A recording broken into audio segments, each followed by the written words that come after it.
Hello everyone, my name is Alejandra. Thank you so much for clicking on this video. Today I would like to talk to you about sounding native.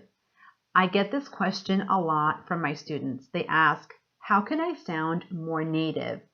A lot of my students really are concerned with sounding native because they have to deal with native English speakers for business reasons, and they are embarrassed to have an accent when they speak to them. They don't want the other person to wonder what they said, or they are afraid of not being clear. They're afraid that the other person will not understand them when they talk. And this is why they wish to eliminate their accent as much as they can or make it disappear for good. Okay.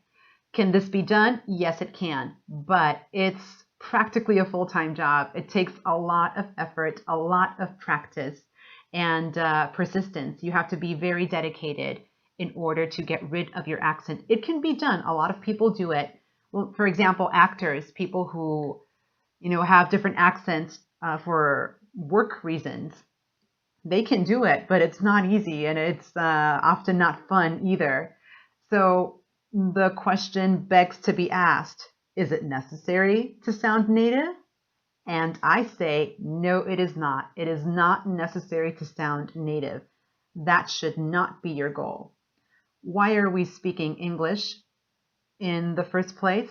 Because we need it for different reasons. Maybe it's school, work, travel, I don't know, a friendship, or any other reason. But do we need to sound like we were born in that country, like we were raised there? No, we don't. We only need to be clear. We only need to get our message across.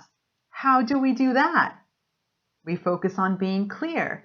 We focus on our pronunciation. We focus on really savoring each word we say and pronouncing the letters correctly. How do we pronounce our letters better? We take the time to do it. Another misconception when we're learning English, I'm sure with any other language it's the same thing.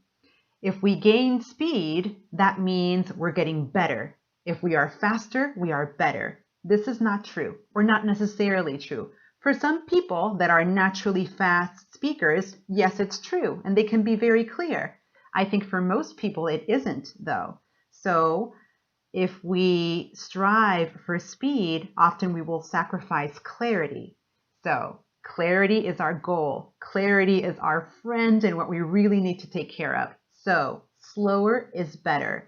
We take the time to pronounce each letter correctly, to emphasize the right syllables when we're talking, to structure our sentences better. If we take the time, often we'll find that our sentences are more complete. They are probably more clever.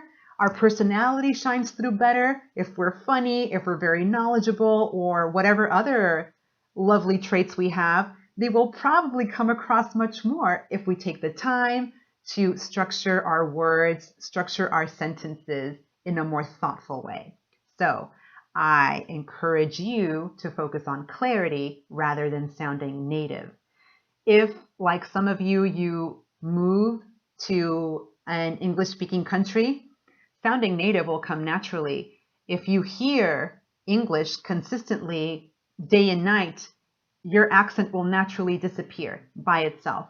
But if this is not your case, you have to work on it in a different way, and often it takes a long time. So I suggest focusing more on being clear. All right, that was my last tip for 2017. I also want to take the time to wish all of you a very happy and prosperous new year. I hope that you are able to reach all of the goals that you set for yourself and that you continue to trust Cambly with your English learning goals. We are so happy to help you on this journey, and I hope to be a part of that journey and to help you in anything that you need. I thank all of my students for their loyalty, and I will continue to be here helping you out with whatever you need with your English learning. Thanks again. Happy New Year and happy holidays, and I will see you next time.